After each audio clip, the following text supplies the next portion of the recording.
이름으로 부활의 능력과 고난에 참여하며 그의 죽으심을 본받아 그리스도를 얻고 예수의 안에서 발견되려 함이라. 롯데를 향하여 그리스도 예수 안에서 부름의 상을 위하여 달려가노라. 이전에 있는 것은 모두 잊어버리고 앞에 계신 그리스도께로 달려가노라.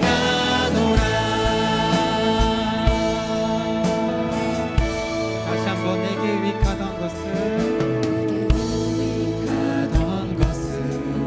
다 해로 여기네. 구주를 위하여 모두 다 버리네. 모든 것을 잃어버려도 나답지 않음은 예수를 아는 지식이 가장 고상함이라. 육체를 신뢰하지 않고 신뢰하지 겸손한 마음으로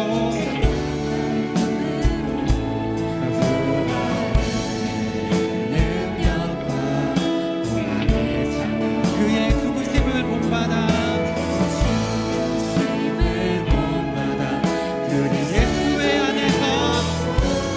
예수의 안에서 발견되려 함이라.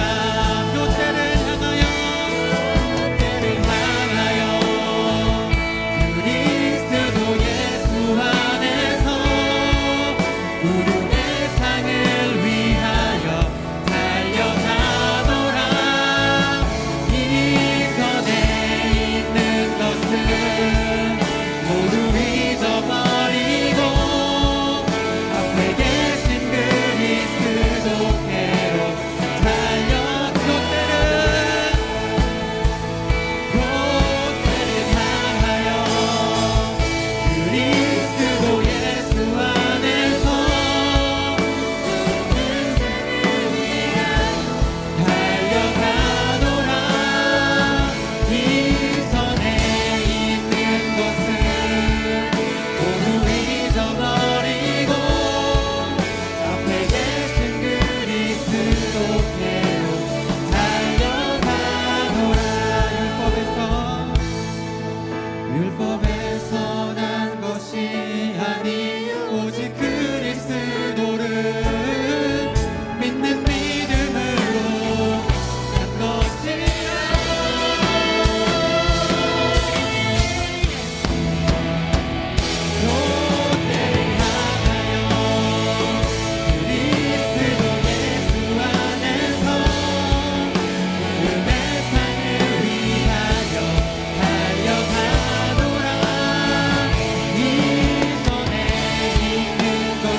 소망이 있네.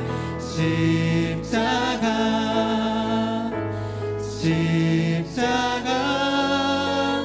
그 그늘 아래 내 생명이 있네.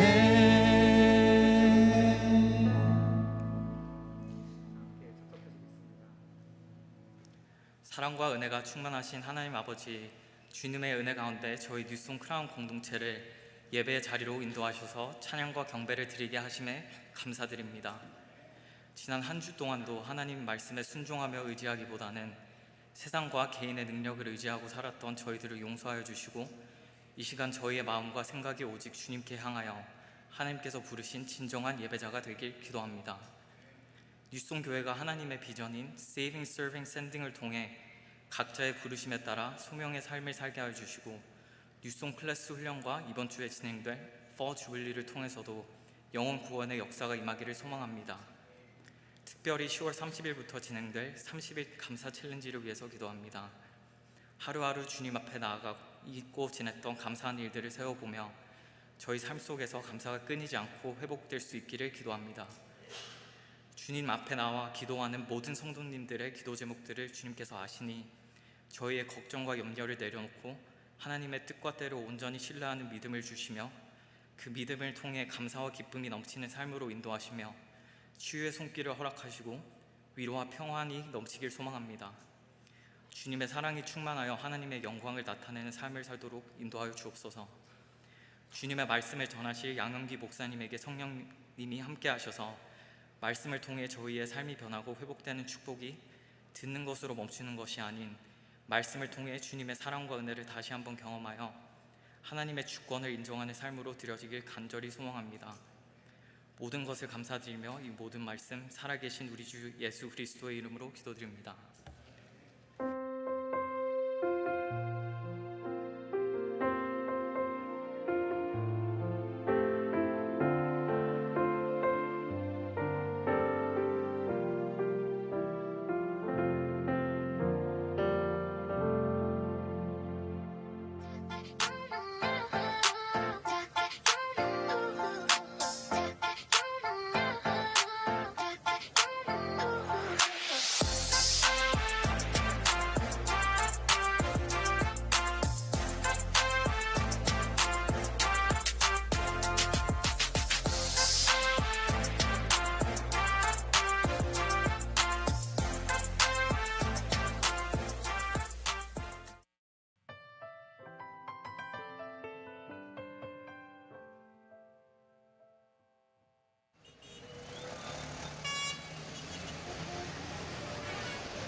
드려진 예물을 위해서 기도하겠습니다.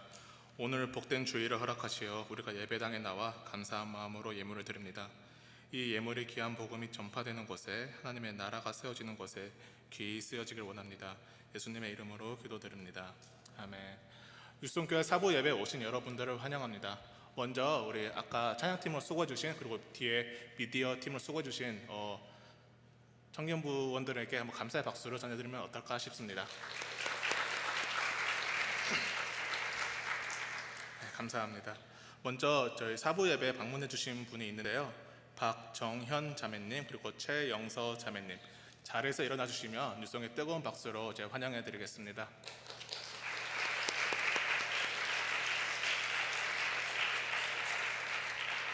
네, 예배가 끝나면은 저희 새신자 교육이 있거든요. 같이 참여하시면 좋겠습니다. 광고 말씀 전해드릴 텐데요. 저희 노트 보이시나요? 노트 보이시죠?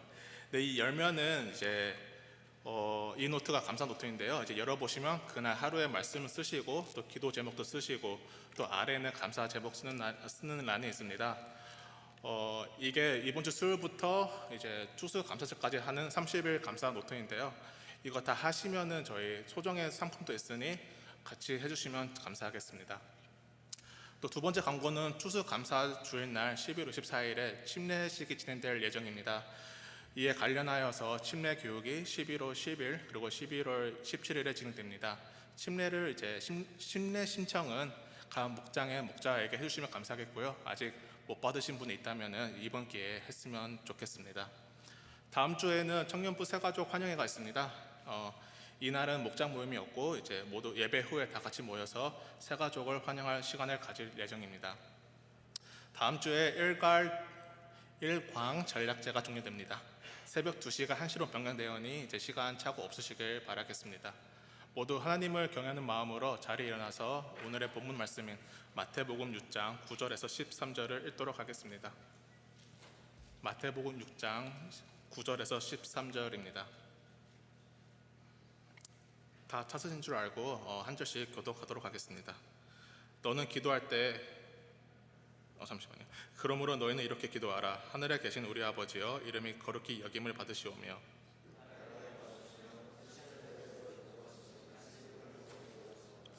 오늘 우리에게 일용이 하시고 주시옵고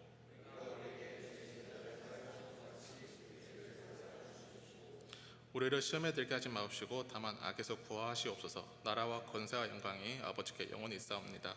아멘.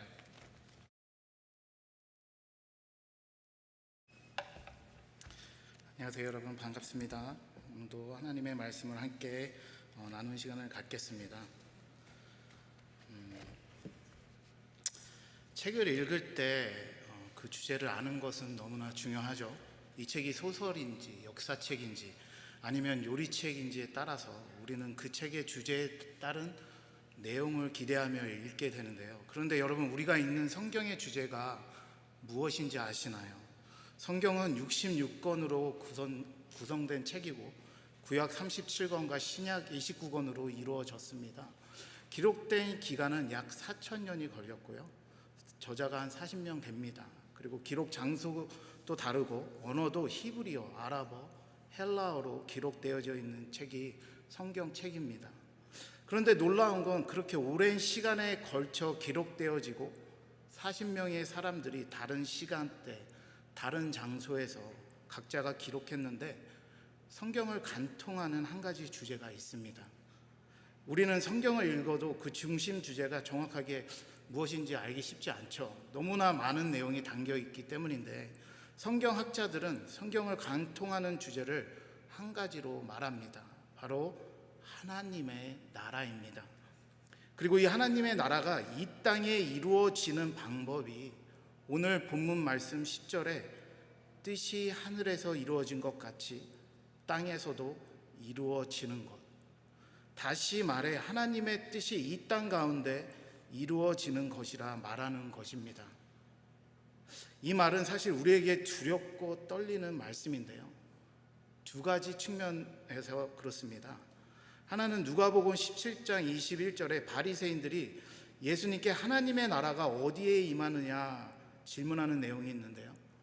예수님이 하나님의 나라는 너희 안에 있다라고 말씀하신 것처럼 그 크고 위대한 하나님의 나라가 우리 안에 있다는 사실에 두렵고 떨리는 것이죠. 또 다른 측면도 있습니다. 이 말이 성도의 삶에 내포하고 있는 의미 때문인데, 하나님의 나라가 우리 안에 있다라는 것은 하나님의 뜻이 우리 안에서 계속해서 일어나야 함을 의미하는 것이죠. 하나님이 계속해서 우리 안에 이 일로 인도하신다라는 말씀인 것입니다. 그러면 도대체 우리 안에 무슨 일이 일어날까요? 요한복음 15장에 보면 포도나무가 열매를 맺지 못하면 가지치기를 하신다는 말씀처럼 우리의 삶에 하나님의 뜻이 이루어질 수 있도록 계속해서 하나님 나라에 어울리지 않는 나의 성품들을 하나님이 가지치기를 해버리신다라는 의미를 담고 있는 겁니다. 그래서 이 말이 두렵고 떨리는 말씀인 것이죠. 한번 자신의 성품을 생각해 보십시오. 얼마나 하나님께 다스림 받을 부분이 많습니까? 이건 이래서 싫고 저건 저래서 싫고, 이건 이래서 못한다, 저건 저래서 못하겠다. 이게 바로 제 얘기입니다. 저에게 굉장히 찔림을 주는 말들이죠. 하나님의 나라의 임함은 그 뜻이 내 안에 이루어진다라는 것은 바로 이러한 부분들에 대해 내 머리부터 발끝까지 하나님이 다스리겠다는 의미를 담고 있는 겁니다. 빌립보서 2장 13절에 보면 이렇게 말씀하는데요. 너희 안에서 행하시는 이는 하나님이시니 자기의 기쁘신 뜻을 위하여 너희에게 소원을 두고 행하게 하시나니. 이 말씀이 어디 사이에 끼어 있는가가 중요한데요.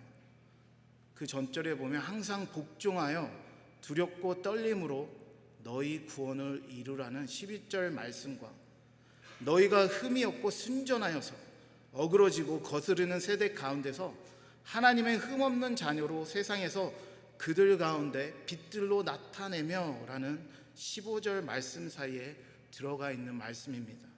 아무 흠도 없는 하나님의 순결한 자녀로 세상의 빛으로 살아가는 성화의 삶을 우리에게 통과하게 하시겠다는 말씀인 것이죠. 여러분, 전에도 말씀드렸는데 하나님의 말씀이 우리 안에 들어오면 우리 삶에 대수술이 일어난다고 말씀드렸습니다. 그래서 너무나 아픈 거죠. 그래도 성경엔 참 친절한 게 우리가 아플 걸 미리 말해주는 책입니다. 제일 먼저 하나님의 뜻에 대한 우리의 어프로치에 대해 한번 생각해 보기 원하는데요.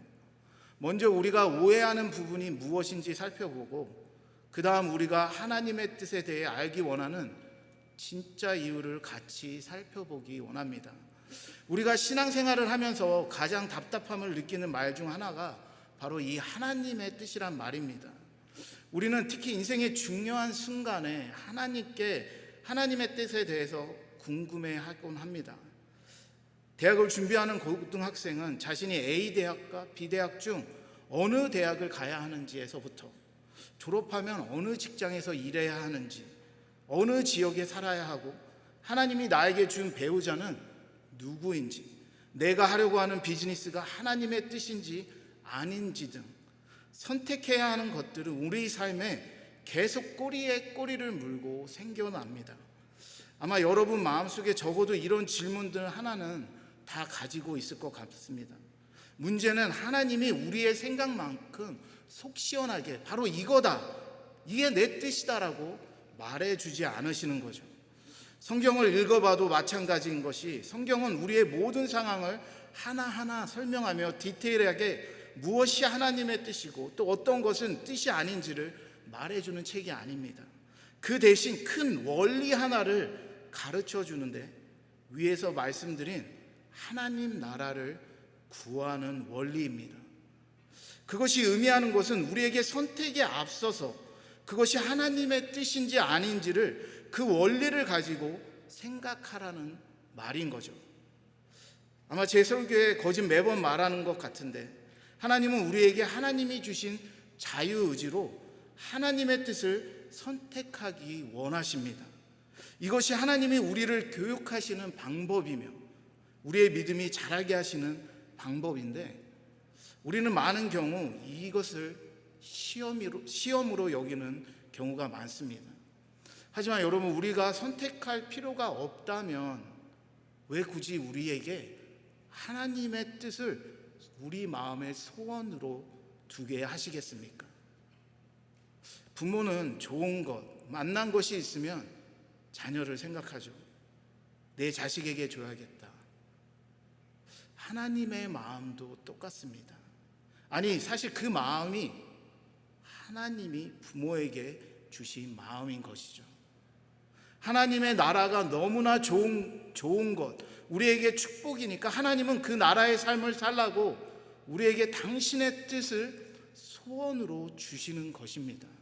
그런데 자식이 부모의 마음을 잘 압니까? 잘 모르죠. 철이 들어야 좀 알게 됩니다. 마치 그것처럼 우리는 이미 하나님이 소원을 주셨는데도 우리가 선택해야 하는 일들을 어려워하는 거죠. 그래서 우리는 자신에 대한 하나님의 뜻에 대해서 항상 목에 뭐가 낀 것처럼 껄끄러워하고 답답함을 많이 느끼게 되는 겁니다.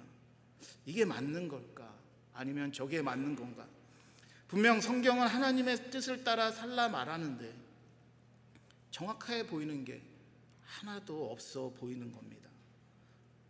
신학교에서 교수님들이 자주 쓰는 말이 있는데, 잘못된 질문을 하면 잘못된 답을 얻고 올바른 질문을 해야 올바른 답을 얻을 수 있다고 말하는데, 한번 하나님의 뜻에 대한 우리의 질문들에 대해 이렇게 생각해 보면 어떨까요? 애초에 하나님의 뜻에 대한 우리의 질문 자체가 잘못된 건 아닐까? 내가 하나님의 뜻을 알고 싶어 하는 것은 정말 하나님의 뜻에 관심이 있다기보단 나의 선택이 실패할까 두려운 것은 아닐까? 그래서 나의 선택이 옳고 안전한 선택이었다는 보장을 받고 싶은 것이 아닐까? 한번 자신의 마음을 들여다봐야 할 필요가 있다는 것입니다. 정말 내가 하나님의 뜻을 알기 원하는 것이 그 뜻에 순종하기 위함인지, 또 정말 알면 순종할 수는 있는지, 하나님은 우리의 중심, 동기를 보시는 분이시기 때문에 우리가 가진 질문의 진짜 이유를 찾아보는 것이 필요합니다. 또 한 가지 살펴볼 오해는 선택에 대한 오해인데, 선택 자체가 하나님의 뜻을 이루는 것이 아니라는 것을 함께 살펴보기 원하는데요. 이런 생각을 한번 해보는 건 어떨까요? 내가 A 대학을 가야 하는지 B 대학을 가야 하는지, 졸업하고 A 직장을 가야 하는지 B 직장을 가야 하는지, 하나님이 나를 위해 준비해 놓으신 배우자가 이 사람인지 저 사람인지, 이 선택 자체가 하나님이 나에게 주신 하나님의 뜻은 아닐까란, 마치 하나님이 아담과 하와에게 동산의 모든 열매는 내 생각에 좋은 대로 먹되 선악을 알게 하는 나무의 열매는 먹지 말라 말씀하신 것처럼 우리에게 주어진 선택 자체가 하나님 안에서 선택할 수 있는 자유를 주신 것은 아닐까란 합리적인 생각을 가져보자는 것이죠. 이번 가을에 제 큰딸이 대학에 입학했는데 잘 아시겠지만 여러 대학 중 선택을 해야 합니다. 제가 따져봤을 땐 딸아이가 선택한 대학보다 다른 대학에 가는 게 제 생각에는 훨씬 더 좋아 보였는데, 딸이 가고 싶은 대학의 이유를 들어보니까 저에게는 사실 시답지 않은 이유처럼 들렸습니다. 그래서 처음엔 반대를 해보았습니다. 그런 마음을 바꿀 수 있지 않을까 해서. 그런데 안 바꾸더라고요. 그래서 원하는 대학에 가라고 했습니다. 왜냐하면 대학보다 더 중요한 것은 제 딸이 대학 생활을 잘하는 게 진짜 제가 딸에게 바라는 것이기 때문입니다. 하나님이 우리에게 가지신 마음이 이와 다르지 않다고 믿습니다. 한번 나를 믿고 선택이라는 것을 한번 해봐. 그렇다고 우리에게 무작정 알아서 하라는 말씀은 아닌데, 아담과 하와에게 선악과를 절대 먹지 말라는, 하지 말아야 할 명령을 주신 것처럼 분명 우리의 선택에는 하지 말아야 할 것들이 있습니다. 무엇을 선택할 때 그것이 제 동기는 아닌지, 다른 사람에게 해가 되는 건 아닌지, 혹 하나님이 주신 양심에 반하는 것은 아닌지 생각을 해야 하는 것이죠. 그리고 여러분이 선택한 것이 하나님 나라라고 하는 하나님이 우리에게 주신 삶의 큰 방향성을 최우선으로 삶에 두고 있다면 그것은 하나님의 뜻과 우리의 삶이 일치되어 있는 것이고, 그렇다면 우리는 이 성경적 원리 안에서 이것에 기초하여서 자유롭게 선택할 수 있다는 말인 것입니다. 저는 어느 목사님이 뷔페 식당에 가서 하나님, 오늘은 무엇을 먹을까요? 하나님이 지금 내가 먹기 원하는 것이 무엇인지 알려주세요. 음식 앞에서도 하나님의 뜻을 구하는 목사님을 본 적이 있습니다. 저는 개인적으로 그분의 신앙이 잘못되었다, 저건 아니지 않은가라고 비난하고 싶은 마음은 없는데, 그것이 개인적인 하나님과의 자신의 교제라면 굳이 제가 뭐라 하고 싶진 않습니다. 하지만 만약 그것이 우리가 일상에서 구해야 하는 하나님의 뜻 중에 하나라고 가르친다라면 저는 그건 아니라고 말하고 싶습니다. 음식을 먹으러 뷔페에 갔으면 그냥 자기가 좋아하는 것들을 골라 먹으면 됩니다. 하나님은 우리에게 그런 자유를 주셨습니다. 구약시대에 먹지 말아야 할 음식법은 예수님의 십자가에서 다 성취되었기 때문에 그런 율법은 이미 폐지된 것이죠. 그래서 우리는 유대인들이 그렇게 불경건하게 여기는 돼지고기를 아무 꺼리낌 없이 쌈에 싸먹어서 먹죠. 전혀 문제가 없는 것입니다. 저는 우리가 하나님의 뜻을 구하는 방식이 저런 것이라면 우리는 정말 하나님의 뜻을 너무나 작게 축소시킨 것이고 개인의 레벨로 하나님의 뜻을 치부하는 것이라는 생각을 합니다. 고린도 전서에 보면 우상하게 드려진 음식에 대한 문제에서 그 핵심은 음식이 아니라 다른 사람을 생각하는 사랑에서 비롯된 배려의 마음이었음을 보게 됩니다. 자신이 우상에게 드려진 고기를 먹음으로써 한 사람이라도 실족하게 된다라면 자신은 평생 다시는 고기를 먹지 않겠다라고 말하는 것이죠. 고기의 문제가 아니라 기독교의 핵심 가치인 사랑의 문제였던 겁니다. 만약 그런 이유가 아니라면 자신의 입맛대로 음식을 먹는 것은 전혀 하나님의 뜻과 상관이 없는 거죠. 또 이렇게 하나님의 뜻을 구하게 되면 더 큰 문제가 있는데, 하나님의 뜻이라는 책을 쓴 캠벨 몰간 목사님은 구약에서 악의 본질 자체는 하나님 나라와 하나님의 뜻을 거역하는 인간의 마음이라 말하는데, 이 말에 따르면 우리가 하나님의 뜻을 행하지 않는 것은 그냥 괜찮은 것이 아닙니다. 그것이 죄의 본질 자체라고 말하고 있는 것입니다. 그래서 하나님의 뜻을 잘못 적용하면 이런 결과를 낳을 수 있는 거죠. 내가 원하는 대학은 A이고 하나님이 원하시는 대학이 B일 경우, 만약 내가 B 대학이 아니라 A 대학을 가면 그것은 죄가 되는 겁니다. 배우자를 선택하는 것도 마찬가지죠. 하나님의 뜻하신 배우자가 정해져 있고 내가 그것을 알지 못해서 하나님이 뜻한 사람이 아니라 다른 사람과 배우자가 된다면 그것 역시도 괜찮은 것이 아니라 죄가 되는 것입니다.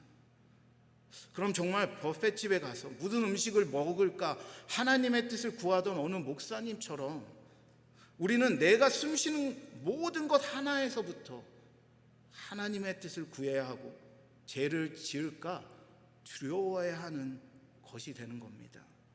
우리는 매일 지뢰밭을 걷는 것과 같은 거죠.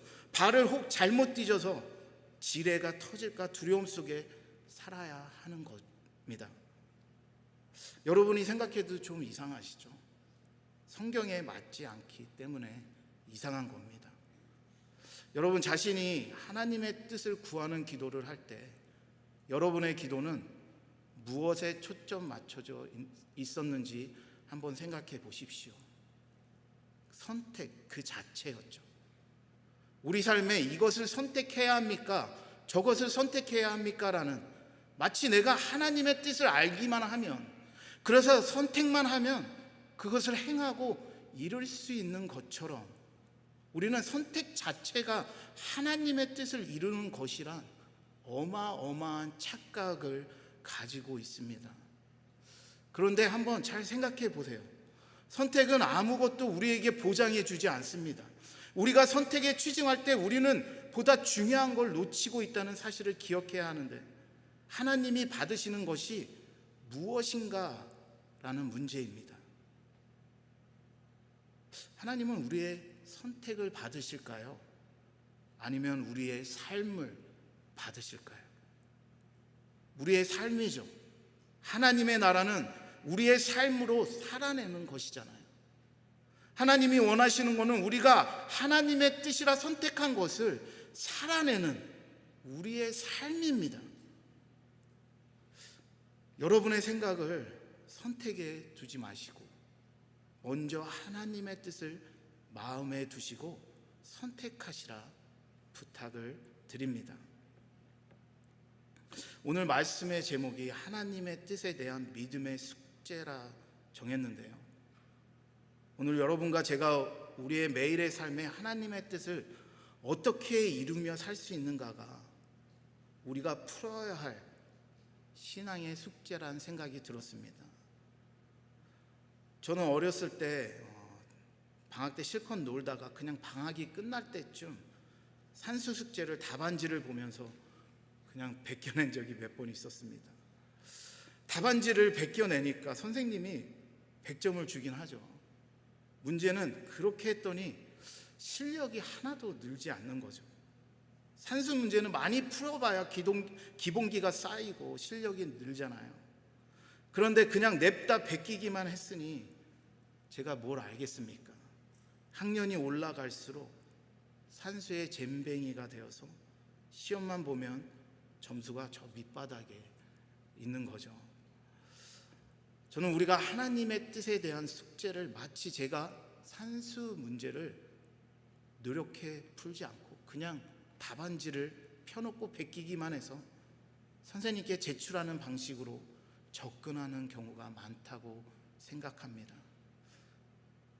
공부는 하기 싫고 계산하는 것도 귀찮고 그냥 하나님에게 정답만 알려주세요 라고 말하는 거죠. 마음은 또 항상 100점만 맞고 싶은 거고 한 문제라도 인생에서 틀리고 실패하고 싶지 않은 거죠. 그런데 이렇게 숙제하면 어떻게 될까요? 저처럼 산수 시험에 페일을 받습니다. 그럼 누가 힘들어지죠? 하나님이 힘들어집니까? 아닙니다. 본인이 힘들어집니다. 이건 하나님이 우리에게 원하시는 방법이 아닙니다. 하나님은 우리가 산수뿐 아니라 나중에는 미분 적분도 풀기 원하시는 분입니다. 우리 신앙의 그런 성숙함을 지향하시는 분이 바로 하나님이십니다. 하나님이 뜻이라는 시험지가 우리의 삶에 주어졌을 때 그 뜻이 무엇인지 어떻게 자신의 삶에 이루어질 수 있는지 머리를 싸매며 공부하고 신나게 풀었는데 틀린 답도 써보고 골치가 아파 한숨도 내쉬고 도대체 무엇이 문제였는지 고민하며 조금씩 하나님의 뜻이 무엇인지 우리는 알아가야 하는 거죠. 하나님은 너무나 잘 아십니다. 우리에게 한 번에 다 주면 우리는 분명 페일하게 됩니다. 또 한 번 말해 보겠습니다. 우리가 어디를 찾아갈 때 무엇을 사용하죠? GPS를 사용합니다. 제가 한국에 갔더니 한국의 GPS는 정말 자세한데 참 말이 많았습니다. 잠시도 쉬지 않고 이쪽으로 가라 저쪽으로 가라 속도 줄이라 무슨 선을 따라가라 속도 단속 카메라 구간이다 계속 쉴 새 없이 떠들더라고요. 시끄럽긴 한데 자세하게 말해주니까 그냥 따라만 가면 어느새 목적지에 쉽게 도착해서 여행을 좀 편하게 할 수 있었습니다. 우리는 하나님의 뜻에 대해 이렇게 하나님이 일일이 알려주길 원하는 마음이 많죠. 하나님이 그 길이 아니라 다른 쪽으로 가. 거기 살지 말고 다른 곳에 살아. 그 사람은 나쁜 사람이니까 만나지 마. 하나님이 일일이 자신의 삶에 간섭하셔서 자신이 쉽게 옳은 길로 갈 수 있길 원하는 것이죠. 그리고 어떤 사람들은 정말 그게 가능하다 말하고 그렇게 살고 있다 말하는 사람들도 봤습니다. 그런데 여러분, 성경은 많이 구식입니다. 그리고 영원히 구식입니다. 그냥 20년 전에만 생각해봐도 여행을 갈 때 꼭 지도를 가지고 갔는데요, 떠나기 전에 지도를 보고 어디로 가는 게 가장 빠르고 안전한지, 어느 도시에 가서 쉬어야 하는지를 미리 준비했고, 그리고 운전하는 틈틈이 자신이 맞게 가고 있는지 확인도 하고, 간혹 길이 헷갈리면 가스 스테이션에 내려서 사람들에게 물어봤습니다. 그리고 성경은 GPS가 아니라 지도와 같이 하나님의 뜻을 찾으라 우리에게 말씀하는 것이죠. 로마서 12장 2절을 한번 같이 읽어보겠습니다. 스크린에 띄워주시면 감사하겠습니다. 로마서 12장 2절 제가 안 드렸나요? 네, 그냥 제가 읽어드리겠습니다. 그럼 너희는 이 세대를 본받지 말고 오직 마음을 새롭게 함으로 변화를 받아 하나님의 선하시고 기뻐하시고 온전하신 뜻이 무엇인지 분별하도록 하라. 여러분, 쉽고 편한 방법은 이 세대를 본받는 것이라 말할 수 있습니다. 반면 구식처럼 느껴지고 느린 방법은 하나님의 방법입니다. 특히 저를 포함해서 한국 사람들은 이 느린 게 문제이죠. 느린 것을 도무지 참지 못합니다. 구식은 대부분 느리고 오래 걸리는데, 그래서 우리가 하나님의 뜻에 대해 기다리지 못하고 답답함을 많이 느끼게 되는 거죠. 우리가 방금 읽은 말씀에 보면 마음을 새롭게 해라 말씀합니다. 이건 무지 오래 걸리는 일이란 말인 겁니다. 또 분별하라고 말씀하는데, 내 길이 하나님의 뜻에 맞는 선한 일인가? 내가 하나님의 기쁜 뜻을 믿음으로 살아내고 있는가? 그리고 내가 하나님의 온전한 뜻을 보고 있는가? 이걸 성경을 통해 찾으라 말씀하시는 거죠. 성경에서 하나님의 선하신 뜻을, 기뻐하시는 뜻을, 온전하신 뜻을 찾고 깨달아 그것으로 너희를 향한 하나님의 뜻을 분별하라는 말씀인 겁니다. 다시 말씀드리면 그냥 쉽게 되는 일이 아니라 무지 오래 걸리는 방법이며 한평생 걸리는 일이란 의미인 겁니다. GPS가 말해주는 것처럼 그냥 따라가는 것이 아니라 지도를 보듯이 하나하나 생각하고 정해야 하는 문제라는 것입니다. 말씀을 결론 내리겠습니다. 여러분 중엔 모르시는 분도 있을 수 있습니다. 한국에 김혜자라는 정말 유명한 탤런트 분이 계십니다. 제가 예전에 유튜브를 보다가 그분의 수상소감을 보게 되었는데요, 그분의 수상소감 중에 정말 감동적인 말이 있었습니다. 인생이 어렵고 힘든 당신에게 라고 말을 시작하며 눈이 부시게 오늘을 살아가세요 라는 말이었습니다. 아마 자신이 출연한 드라마 제목이었던 것 같은데, 저는 이분의 말을 들으면서 제 머릿속에 꽝 하는 울림 같은 것을 느끼게 되었는데요, 살다 보면 그런 순간이 있죠. 그냥 누군가의 말이 갑자기 하나님의 말씀이 되어서 자신의 삶을 돌아보게 하는 그런 순간이 있죠. 눈이 부시게 오늘을 살아가세요라는 김혜자 씨의 말이 저에게 그렇게 들려왔습니다. 하나님이 너에게 주신 삶이 바로 이런 삶이야. 하나님은 정말 너가 이 세상에서 눈이 부시게 오늘 하루를 주님이 주신 최고의 날로 살아가길 원하셔.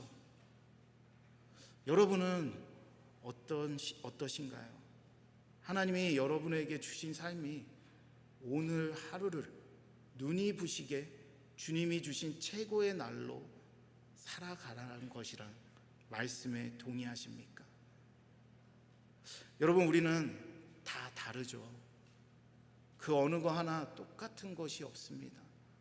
저의 삶과 여러분의 삶이 다르듯 성경에 나오는 모든 인물들의 삶도 다 달랐습니다. 아담, 아벨, 에녹, 노아, 아브라함, 모세, 다윗, 엘리야, 베드로, 바울. 그런데 그들에게 공통점이 있습니다. 그들의 삶이 언제 가장 눈이 부시게 빛이 나는 삶을 사는가? 바로 하나님의 뜻을 행할 때입니다. 반대로 그들의 삶이 언제 가장 어둡고 비참한가? 하나님의 뜻을 저버릴 때였습니다. 우리의 삶도 다르지 않죠. 우리의 삶이 언제 눈이 부시게 빛을 발하는가? 하나님의 뜻을 행할 때임을 믿으십시오. 어떻게 우리가 그분의 뜻을 온전히 분별하며 행할 수 있을까요? 그분의 말씀을 사랑할 때에만 그것이 가능해지는 것입니다. 요한복음 14장 15절은 이렇게 말씀합니다. 너희가 나를 사랑하면 나의 계명을 지키리라. 존 비비어라는 분이 이런 말을 했습니다. 여러분이 만약 구원을 받아 하나님의 자녀가 되었으면 여러분이 무슨 일을 하든 당신의 자녀들을 향한 하나님의 사랑을 덜하거나 더하게 할 수 없습니다. 하지만 우리가 무엇을 하는가에 따라서 하나님을 기쁘시게도 슬프시게도 할 수 있습니다. 여러분, 뜻이 하늘에서 이룬 것 같이 땅에서도 이루어지리이다 라는 하나님의 뜻이 어떻게 우리가 사는 이곳, 우리의 개인의 삶에 이루어질 수 있었을까요? 제 뒤에 십자가를 한번 보십시오. 그분은 하나님 나라를 이 땅에 우리의 삶에 가져오신 분이십니다. 어떻게요? 바로 십자가를 지심으로 우리를 위해 저주를 받으사 우리를 죄에서 속량하심으로 하나님의 나라를 우리에게 가져온 것입니다. 여러분, 하나님이 우리에게 원하시는 것이 무엇입니까? 도대체 자기 아들을 십자가에 죽게까지 하시면서 하나님의 나라가 우리 삶에 더 많이 그리고 더 크게 이루어지도록 우리 삶이 하나님의 뜻과 일치하도록 그렇게 하시는 이유가 무엇일까요? 저는 에베소서 1장 10절의 말씀으로 말씀드리고 싶습니다. 그가 사랑하시는 자 안에서 우리에게 거저 주신 바 그의 은혜의 영광을 찬송하게 하시려고. 저는 이 말씀을 읽을 때마다 이 책을 핀 나의 손이 복되구나, 그리고 이 말씀을 읽는 내 눈이 참 복되며 이 말씀을 말하는 내 입이 참 복되구나 하는 생각에 그 어느 때보다 큰 은혜를 경험하곤 합니다. 우리의 삶이 하나님의 영광을 돌리는 찬송이 되는 것, 여러분, 이보다 우리에게 더 큰 영광된 순간을 상상할 수 있으신가요? 이 이유면 우리가 눈부시게 오늘 하루를 살아갈 이유로 충분하지 않겠습니까? 하나님의 뜻에 나의 삶을 드렸는데 하나님은 그것을 영광을 찬송하는 찬양으로 우리를 받아주시는 것입니다. 오늘 우리 모두에게 뜻이 하늘에서 이루어진 것 같이 땅에서 이루어지는 이 눈부신 삶을 사는 우리 모두가 되시길 주님의 이름으로 축복을 드립니다. 함께 마지막 찬양을 부르겠습니다. 주님 마음 내게 주소서.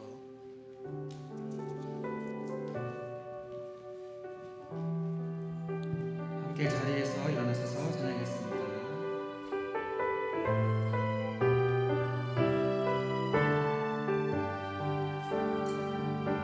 오소서 주님 나의 마음 선한 것 하나 없습니다. 그러나 내 모든 것 주께 드립니다. 사랑으로 받으시고 날 새롭게 하소서. 주님 마음 내게 주소서. 내 아버지 주님 마음 내게 주소서. 나를 향하신 주님의 뜻이 이루어지도록 주님 마음 내게 주소서. 오소서 주님 나의 마음 선한 것 하나 없습니다. 그러나 내 모든 것 주께 드립니다. 사랑으로 받으시고 날 새롭게 하소서. 주님 마음 내게 주소서. 내 아버지 주님 마음 내게 주소서. 나를 향하신 주님의 뜻이 이루어지도록 주님 마음 내게 주소서. 주님 마음 내게 주소서. 내 아버지 주님 마음 내게 주소서. 나를 향하신 주님의 뜻이 이루어지도록 주님 마음 내게 주소서.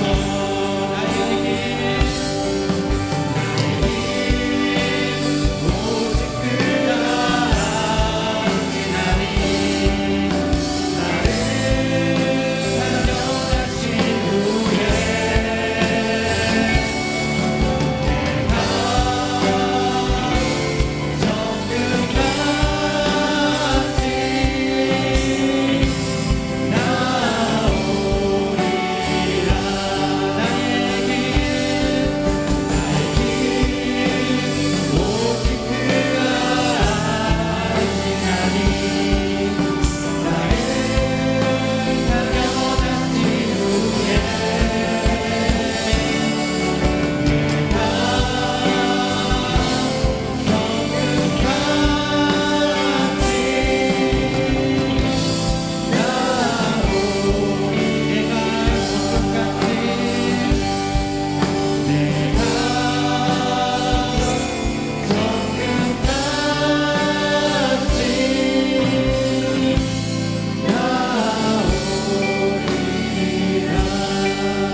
이 시간 오늘 말씀을 통해 하나님의 뜻에 대한 여러분의 생각을 돌아보기 원합니다. 여러분의 마음의 중심을 살피십시오. 하나님은 당신의 뜻이 우리의 삶 속에서 이루어지기를 원하십니다. 우리의 삶이 얼마나 하나님의 뜻과 일치되어져 있는가가 우리의 삶에 하나님의 나라가 얼마나 커지고 넓어지는가를 경험하게 할 것입니다. 여러분, 우리의 성공과 실패는 우리에게 달려있는 것이 아니라 하나님의 뜻에 달려 있습니다. 왜냐하면 하나님은 자신의 뜻한 것을 반드시 이루시는 분이라 말씀합니다. 이 시간 주님, 하나님의 뜻 안에서 저를 걸어가게 하여 주십시오. 나의 삶에 주님의 뜻이 이루어지길 원합니다라고 합심하여 기도하는 시간을 갖겠습니다. 하나님, 이 시간 하나님의 뜻이 무엇인가를 돌아봅니다. 너희는 먼저 그의 나라와 그를 의를 구하라. 하나님의 나라는 너희 안에 있다라고 말씀하십니다. 하나님의 뜻은 그 나라를 붙잡는 겁니다. 그 나라의 통치가 나의 삶을 다스리는 것입니다. 토를 써낼 때 하나님께 우리의 것을 완전히 포기하는 것입니다. 하나님, 내가 아직도 붙잡고 있는 것이 무엇입니까? 하나님께 살아있는 내 존재가 무엇입니까? 나의 자존심입니까? 이 세상에서 성공하고 싶은 나의 욕심입니까? 이런 것들이 이미 십자가에 못 박혔다라고 하나님은 말씀하십니다. 십자가 안에 이미 그것은 죽은 것이고 옛사람은 죽었고 새사람을 본 것이라 말씀합니다. 하나님, 하나님의 나라는 내 안에 있습니다. 하나님의 뜻을 성취하는 그 능력은 내 안에 있습니다. 성령님은 그 뜻으로 나를 이끌어 가시고 나를 아버지와 정말 가지치게 하셔서 좀 더 흠이 없는 자로, 정결한 자로, 순결한 백성으로 만들어 주십니다. 아버지 하나님께 이러한 나를 내어드립니다. 나를 다스리시라. 하나님께 나를 드립니다. 나를 만져 주시옵소서. 우리의 모난 부분들을 꺾어주시고 고쳐주시고 변화시켜 주셔서 이 땅에 하나님 나를 위한 삶이 아니라 하나님을 위한 삶을 선택하게 하여 주시옵소서. 선택의 은혜를 두지 않게 하여 하시고 우리가 기도하고 바라는 것은 하나님 그 선택을 이루기 위한 삶임을 고백합니다. 하나님이 우리에게 받기 원하는 것은 아버지 나의 삶임을 고백드립니다. 아버지, 내가 하나님께 원하는 것도 바로 그것입니다. 나를 받아주시는 것, 나의 모습 이대로를 받아주시는 하나님, 아버지 그 관계로 나아갑니다. 그러한 하나님을 바라봅니다. 주님 붙잡아주시고 세워주시고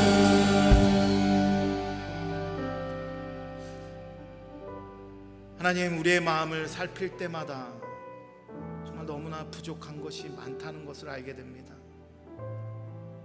나의 못난 성품들이 보이고 나의 잘못된 선택들이 보이고 하나님의 뜻을 말하면서 그 뜻을 행하지 않는 나의 삶도 보게 됩니다. 성령님은 큰 찔림으로 우리의 마음을 찌르셔서 자복하고 회개하게 하십니다. 아버지, 우리가 이것이 복임을 알게 하여 주십시오. 하나님이 말할 때 그 말을 들을 수 있고 깨달을 수 있는 것이 나의 능력이 아니라 성령님이 나와 함께 한다는 증거임을 고백합니다. 성령이 아니고서는 주를 고백할 수 없을 뿐더러 나의 죄를 깨달을 수 없습니다. 그 성령에 붙잡힌 삶이 우리 안에 충만하게 하여 주시옵소서. 포기할 것이 무엇입니까? 버려야 될 제약은 무엇입니까? 잘못된 내 마음의 소원들은 무엇입니까? 하나님, 고쳐주십시오. 치료하여 주시고 변화시켜 주십시오. 우리는 그런 것이 필요한 사람들입니다. 우리는 선자가 아니라 넘어질까 두려워야 하는 자들입니다. 하나님이 나의 뜻을 꺾고 당신의 뜻을 이루셔야 하는 그러한 부족한 사람들입니다. 나는 나를 그렇게 보지만 하나님은 우리를 자녀라 불러주시고 빛의 자녀로 나타내시겠다 말씀하시고 제자라 또 불러주시고 또 세워주십니다. 우리의 이 무릎을 꺾지 않고 우리의 상한 심령을 책망치 않으시며 있는 그대로의 모습을 받아주시는 분이십니다. 하나님의 사랑은 그렇습니다.